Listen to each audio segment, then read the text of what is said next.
Hi, my name's Olivia. I like movies. I watched 19 this month, and I would like to talk about them if that's okay with you. First things first, my opinions are always 100% correct, so I just want you to bear that in mind.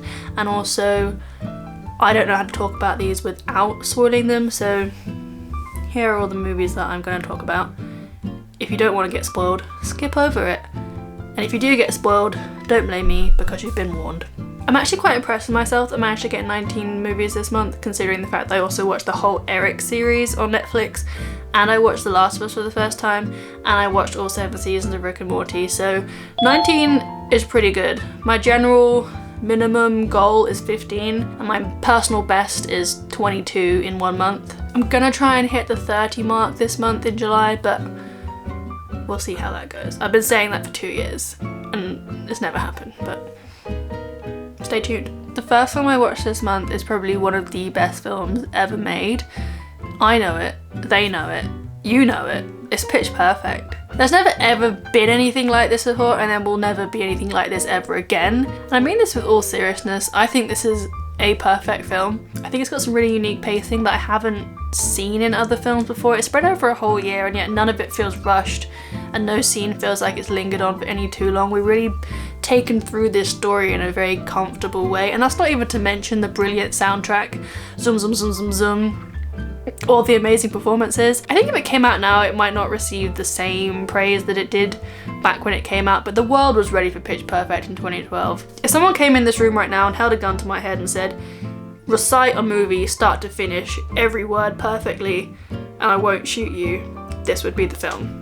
There would be no other answer, it's only this film. I love this movie so much. The second film this month was kind of random. It was Horns, starring Daniel Radcliffe. My main takeaway from this film is that either my dad is very, very sensitive, or that my mum and I are very desensitized to violence and stuff in movies, because we were watching this, the three of us, and my dad the whole time kept going, God, this is a really psychologically messed up film, all the things they're doing and the story and the characters. My mum and I were just watching it like it was any other movie, so don't know about that. This definitely felt like a movie, and what I mean by that is that it felt like a self-contained thing rather than too much meta and pop culture and references to things that we in the real world know. It just felt like its own little contained story, and that was nice because I haven't seen anything like that in a while. I don't know, I think some films lately have been trying to be too clever, and this was just a nice little movie, nice little story. Okay, third film, Hitman. I really enjoyed this. I found 95% of this very good until the end. The ending was so terrible. It was nice to know that they got away with it and that, you know, they lived on the rest of their lives happily, but we really didn't have to be shown in the way that we were. It kind of let down the rest of it, because the rest of it was really fun to watch and enjoyable, and Glen Powell is my new boyfriend of the month. I originally didn't like Glen Powell very much when I saw him in Top Gun Maverick, but he did a really good job in this film, and because of the story he was able to really show what he can do as an actor. This was a light-hearted film, but honestly, I'm a Glen Powell fan now. Well done, Hitman. But also, if he has been doing something problematic lately or has been cancelled, just don't tell me. Okay, my life will be happier and go on a lot more smoothly if I just don't know. Okay, I don't want to know. Okay, fourth movie. Is this called The Watchers or The Watched? Because my cinema ticket said The Watched, but Letterboxd says The Watchers. I don't know if it has a different name in America than it does in England, but what is the point in that? I don't understand why they have different names for different countries when we speak the same language, but anyway. I originally gave this a 3.5 when I left the cinema, and then I came to my senses a few days later and took it down to a 2.5. Now, although this was directed by M. Night Shyamalan's daughter and not him, I feel like it still had a lot of the same issues that I have with M. Night Shyamalan's films. They seem to have some really good gripping concepts, but then they never fully build on it for the rest of the film, and that is a real letdown. She clearly has a talent for making an atmosphere, and it did look great, And so much of this I really did enjoy and it was fun to watch. But some of the actions didn't go anywhere. A lot of the plot lines could have led somewhere but didn't. And I would have liked this a lot more if it was a more tightly written script, which unfortunately it wasn't. Dakota Fanning was very good. I've mainly only seen the things that she did when she was a child, when I was growing up, but it's nice to see she's still doing pretty well as an adult. But yeah, I just wish it was more. Inside Out I watched as preparation for Inside Out 2 that I was going to watch in the cinema the following day. I really liked this, however I feel like it hit me more when I was a teenager than it did this time around watching it as an adult. Don't get me wrong, I was still crying actually right from the beginning because I was thinking about how sad it was further on in the movie and I couldn't hold it back. It was funny to watch my mum, who this was a first time watch for, hear the first line of, have you ever looked at someone and wonder what is going on inside their head? And then she realised that that's where the TikTok sound came from. I don't feel like there's too much I could say about this. We all know it's just a good film. It is hard to get a bad one from Pixar, although they do exist. This is not one of them. I really enjoyed Inside Out 2. I felt like the whole sense of self plot was very fascinating, and the way Anxiety only had good intentions but they just completely backfired when she took over too strongly was a very simple but effective way of expressing how anxiety can affect real people, and I think it was a good way of showing it for especially a younger audience. Very relatable, very sweet. I was crying in the cinema, a little bit embarrassing. The 7th film I watched this month was If, written and directed by John Krasinski, starring Ryan Reynolds. I have some notes down here. It just says, if, terrible, terrible, terrible, 3 exclamation marks. Yeah. Krasinski, I love you, but this was not it. The only redeeming quality from this was that I did actually quite like the character design for the imaginary friends. Other than Steve Carell's character, Blue, was so boring, just a big fluffy thing. I don't care about any of this film. It was clearly down to the writing, because even Ryan Reynolds' performance was pretty bad, because I'm assuming he didn't have a lot to work with. There were so many points throughout this film where it was like, this is sad, I think you should be crying now. Go on, you know you want to. And I'm just like, I do not care about anything that's happening in this film. I kept waiting for something good to happen, because obviously there was some kind of mystery that we were gonna figure out by the end, which is why I kept watching, and the reveal was just as disappointing as I knew it was gonna be. So big thumbs down. I'm sorry. I'm not even sorry, it was so bad. It was so bad that I had to go home and force myself to watch 2 movies that I knew were really good just to try and cancel out the bad. The first of the 2 was Top Gun Maverick, my all-time favourite movie. I honestly think this is one of the best films ever made. I love it so much. And also, I have no right to like it. Why should I care? Me personally, what do I want to know about naval fighter pilots? But I do care. I care so much. I love all these characters, the story, just everything about it. I love it so much. And also, going back to Glenn Powell, he was one of the main things I didn't like about this film. Not his performance or anything, just the character was so annoying. I just like, shut up man, stop being so annoying, because I know so many people in real life that act like Hangman, and the embarrassing thing is, now that I'm a Glenn Powell fan, I actually wasn't bothered by it anymore. Before, I would hear Hangman say something and I'd be like, oh god man, just stop making everything about you, just keep your mouth shut for a minute. And now I'm watching it like, what a funny little guy. And tell me this isn't the funniest thing you've ever seen. One of my main hang-ups the first time that I saw this, and yes, I've seen this about 6 times I think now, was that I wasn't a huge fan of the romance, but I think that mainly came down to the fact that I'm generally not a fan of when films in sequels change the love interest. It's like, I've just watched this whole film about this couple and how they end up together, and now you're saying that in the time between these movies we they just broke up. Like, great, now I have to try and watch this new relationship build. But to be fair, it's been 30 years. And the main thing that I didn't like was the fact that, oh, they'd known each other in the past and now we just have to accept that they have history and we're just gonna get thrown into this relationship as they are. Which I didn't like originally, but actually I think it was a good way for us to not have to worry about how this relationship is going to build and just understand the trust that they have with each other and have her there to support him, because he didn't really have anyone who wasn't a part of the Navy and an outside source to give him that support, which he really needed, and I'm happy about it.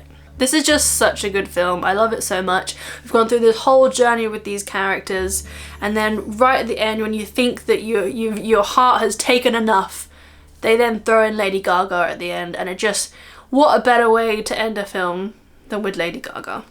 The second of the two movies that I had to watch to counteract the terribleness of If was Deadpool. Now, still starring Ryan Reynolds, but way better. I could take it or leave it with a lot of Ryan Reynolds performances, but honestly, there's no other Deadpool. He is Deadpool. No one else could play him. I have seen this multiple times before, and this watch through did feel like less happened. I don't know if that's because I've seen it so many times I wasn't surprised by anything, but it could also be me confusing Deadpool and Deadpool 2. Still a good movie. Not much else to say about that one. I know earlier I said that some films can be trying to be too clever with all their fourth wall breaking, but this is an exception. Then no one does it like Deadpool. Girl Interrupted is a film I've been meaning to watch for years. I saw it on Netflix. You only open Netflix and it's got a spotlight kind of film when it's playing the trailer or a scene from it to try and get you to watch it. I saw that and I was like, oh, I should watch that sometime. And then I just never did. And then Amazon Prime was like, Girl Interrupted expires in 5 days or something. So I was like, okay, today is the day. I need to get this out of the way and watch this film. I thought this was absolutely brilliant. I loved every second of it. Going in, I was expecting it to be a lot darker than it felt, because obviously it's set in a mental hospital. There are a lot of connotations when we think about the kind of people that might end up in one. It did a really good job of just showing them as people, and obviously a lot of them are very young and there's a lot of innocence within this place. And as uncomfortable as I can imagine it to be, not being in your home and being locked up in a place like Claymore would be, I felt watching it very comfortable. Something about all that girl power and how close they became as friends. I felt like they were my friends, which was totally different of a feeling than I expected to have just reading the description and clicking play. And yet, despite knowing what these kinds of people are capable of, and even the film telling us right at the beginning that Claire Duvall's character's roommate had taken her own life before the movie starts, it still does feel like a huge rug pulled under your feet moment when Brittany Murphy's character takes her own life after leaving Claymore. Again, despite knowing that these things can happen to people as vulnerable as they are, it really is still very shocking when it happens. The way the whole film was paced and written was so good. I personally would have run away to Canada with my kind of boyfriend, but that's just me. And I know ill mental health is not something we should be romanticizing, but Angelina Jolie's character was just so cool. I don't know who, but she really reminds me of someone I know. Cannot put my finger on it though. But if I had a nickel for every time I watched a film where Claire Duvall was locked away somewhere while people were trying to make her different, I'd have 2 nickels, which isn't a lot, but it's weird that it happened twice, right? Film number 11 was Looper. Now, I actually forgot that I watched this movie because it's kind of forgettable. Joseph Gordon-Levitt's face situation, they definitely did make him look more like Bruce Willis than he would have done with his regular face, but it was definitely in the uncanny valley, weird sort of place, and I was just kind of uncomfortable watching him. And that's kind of all I remember from that film, Joseph Gordon-Levitt's face. Film number 12 was The Matrix. I saw this in the cinema Although I had started it at home months ago, my boyfriend and I were watching it. 20 minutes in, I'm falling asleep. And it wasn't because it was boring, that I was actually really enjoying it. It was just right after I finished my final film project for college, and I was catching up on some lost sleep. So we tried again a few weeks later from where we picked up where we left off. 20 minutes in, I'm falling asleep. And I don't know why, because genuinely I was really enjoying this film. This is the first time watch, by the way. I don't know, I kept falling asleep, and then we heard that they were showing it in the cinema for this 1999 season, because it's been 25 years. And we thought, yes, I will go to that and I'll actually make it to the end. My mum made a comment before we left the cinema saying, oh, I'm not too interested in The Matrix, it's kind of dated, which is absolutely not how I felt when I was watching this. This could have come out any time between now and when it did, and I wouldn't really be surprised. The concept is still very unique in itself, it's still exciting, and it was a good time. My favourite quote is when they're practicing fighting and Morpheus is like, you think that's air you're breathing now? I don't know why I like that so much, I just thought it was really funny.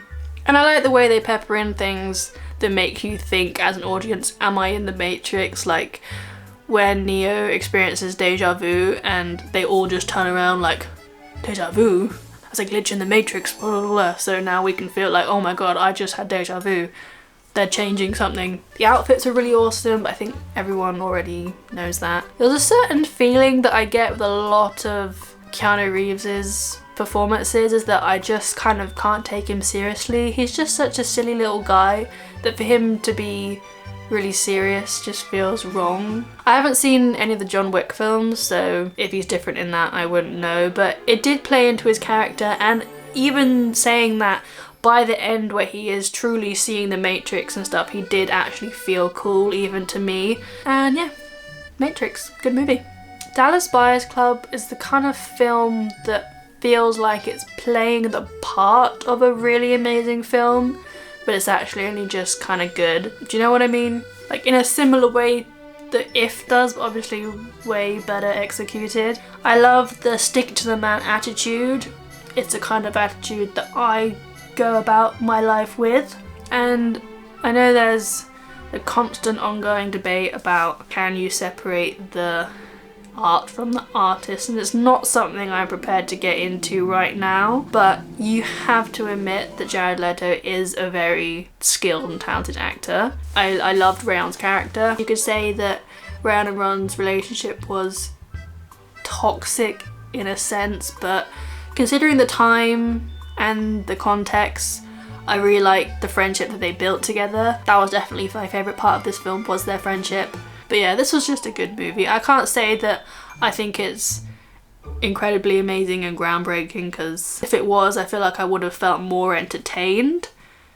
But what can you do? Film number 14 this month is the generational letdown that is Pitch Perfect 2. All the actors played their same characters very well, but it was clearly never going to be what Pitch Perfect 1 was. Something in the universe, the stars aligned with that movie, and it was just never going to happen again, unfortunately. The sad thing about this film is that I understand the concept of they've lost their sound, they don't know how to work together as a team anymore, and they have to find it again before they can go and win this worldwide competition. But because of that storyline, we end up with a lot of very bad performances from the Bellas, which as an audience is not enjoyable to watch. I think one of the main things that made the first Pitch Perfect so immersive that we lost in the sequels was that there are many points where there are overlapping dialogues when we're watching them as a group that are very clearly audible, when they all put their hands in, do the team thing, and in the background we hear someone say, she has man hands, or when they're watching the YouTube video of Aubrey throwing up and then the video ends and then Stacey's like, ooh, click on guy, pukes on cat. It's just, it feels very natural because of that, and for some reason that just, they didn't recreate that as well in the sequels, and if they had, maybe it would have been a bit better. But the riff-off was the only good musical scene, I thought, and even the final performance was pretty boring. Nothing is ever gonna top hands up. They're never gonna do that again. Stop trying. And as disappointing as that film is, I should be more disappointed in myself because the next movie I watched was Pitch Perfect 3. Kind of my only defense for making that decision was the fact that I was actually doing my ironing at the time. I didn't just sit down and watch it. I was multitasking and just wanted something playing, something that I've seen before, something I didn't have to think about. But honestly, it was a bad decision. In my head, this was better than the second film, but it just wasn't. Absolute snooze fest. And my biggest complaint is that there wasn't enough music. I don't know if I'm just imagining it, but it really did not feel like they had enough musical performances, and maybe it would have been more fun if they did. The Britney Spears Toxic on the boat was good though. I don't really remember anything else. I don't want to. They could make 100 more terrible Pitch Perfect sequels, and yet it would never disgrace the name of the first Pitch Perfect to me. It's just too perfect.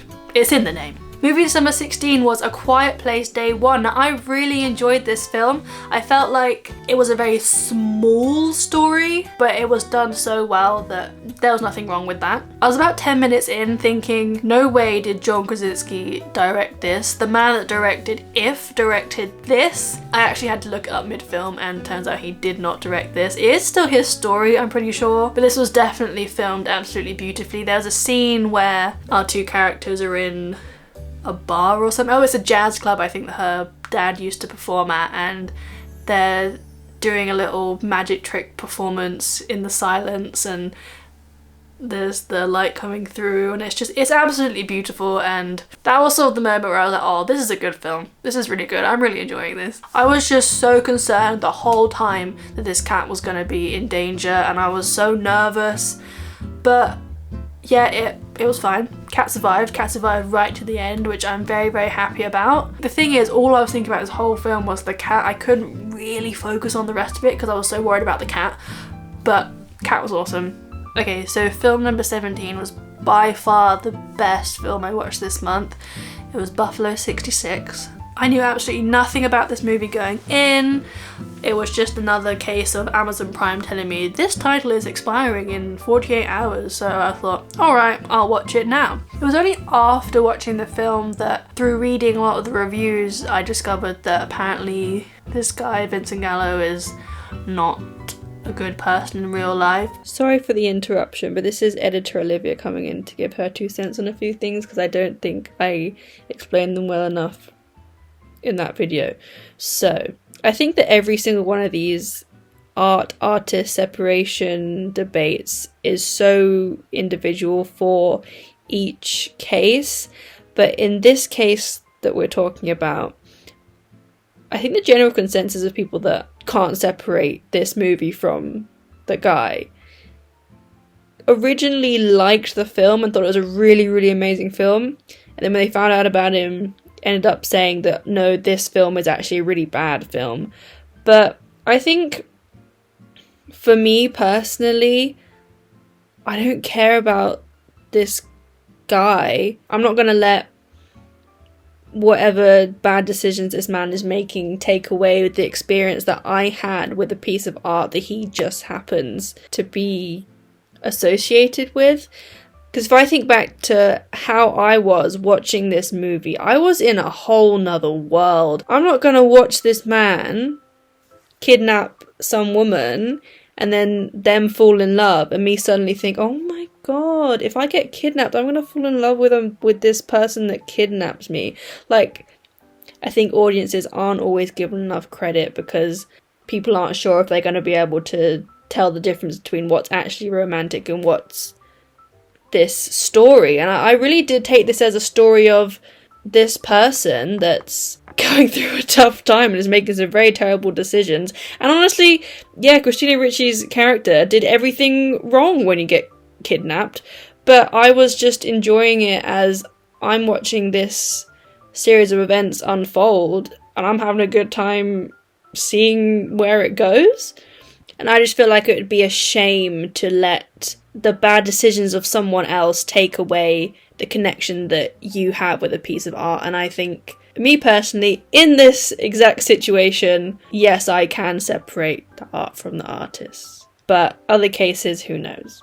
Also, I feel like probably because I really enjoyed this film that I want to talk about it more, but I just completely forgot to say so many things I thought about this movie.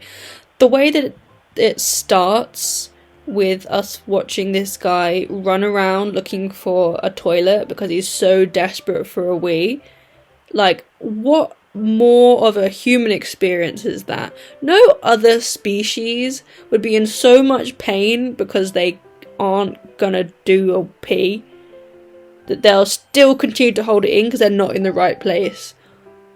Like, that's so crazy. And I feel like one of the reasons why I found this film so good and why I felt so connected to it, and I really felt like I was in the room for every one of these scenes, is that at every moment at least one person was very vulnerable in whatever situation it was, and that vulnerability of it really to watch makes you think about what would you do in that situation. Even though not all of these were particularly high stakes, the vulnerability really does push you back inside yourself, and yeah, I wanted to talk about that. Back to the video. I absolutely love this film. My boyfriend actually said to me he was surprised I liked it because of the way he kidnapped her, and yet they kind of just forgot about it and went on as if it didn't happen. And yeah, that was very much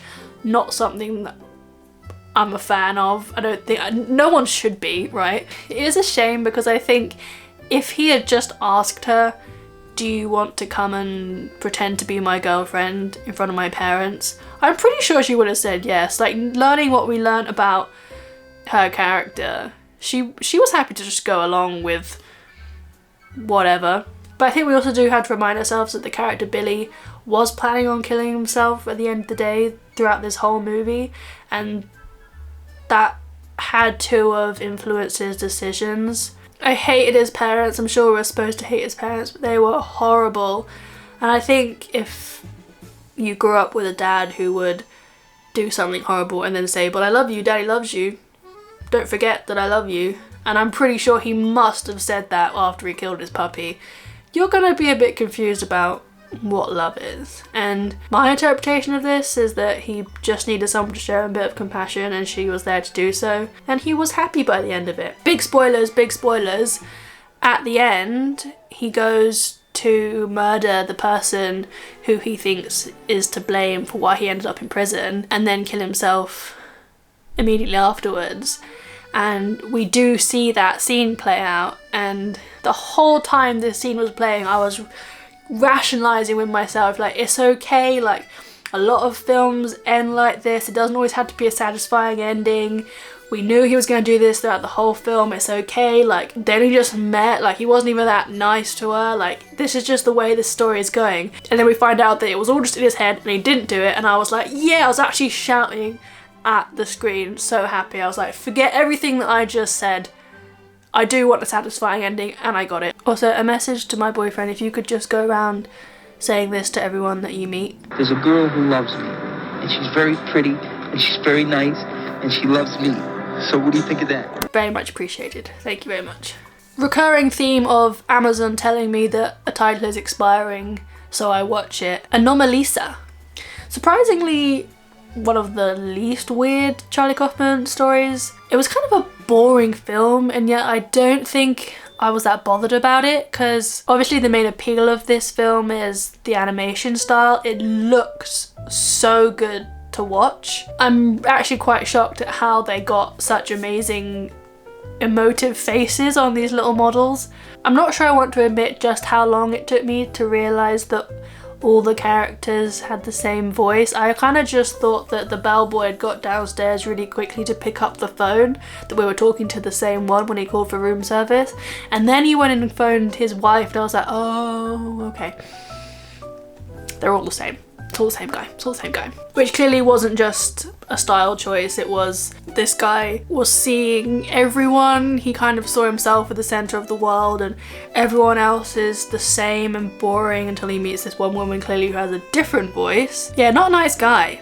Not a nice guy, but it was fun to see it unfold. And honestly, it was kind of unsettling how not weird it was until he went down to the basement and started talking to one of the managers. And like, okay, now we're getting Kaufman. But yeah, I enjoyed it. It was good. Last but not least, actually no, yeah, least. This was the worst film I watched this month. I hated it. And now you may actually be thinking that how could you watch anything that you liked less than If? Well, at least If had the decency to only be 100 minutes. Kinds of Kindness was almost 3 hours long, and it's 3 hours I'm never gonna get back. When I was about to leave my house to go to the cinema, I was actually telling my dad how I wasn't sure how this film was gonna be because I've only ever watched one by this director before, which was Poor Things, and my main hang-ups with that was very story-based, and I thought that was generally a lot because I had read the book and I didn't like a lot of the changes they made when they made the film adaptation, so I thought that maybe that was the source of why I didn't like it. However, I hated this even more. It was just so bad. I quite enjoyed the first storyline in this anthology, and I might have even enjoyed it if they'd continued with that storyline. I would have liked to have seen the effects that having such a controlling just person in your life can take over, and yeah, I would have liked to have seen how that played out, but it felt like that particular story was cut very short and the other two just should not have existed. I didn't like the weirdness of it because I felt like weirdness as a whole like isn't really off-putting to me, but it wasn't even entertaining. This was incredibly boring, on top of the fact that I didn't like how these characters interacted with each other. I didn't like how a few things were sort of excused because it's art. But God, I did not like this, and I have decided I'm not going to be watching any more of his films anymore because it is not for me. Not for me. And it's a shame because I'm starting to not be a huge fan of Emma Stone because of how much I'm not liking these films, and she's one of my favourite actresses, so it's a shame that it's putting me off her. But yeah, a really terrible one to end the month on, and if you liked this film, God bless you. Anyway, those are the 19 films I watched this month. I hope you enjoyed hearing my opinions on them, and I will see you next time. Bye bye!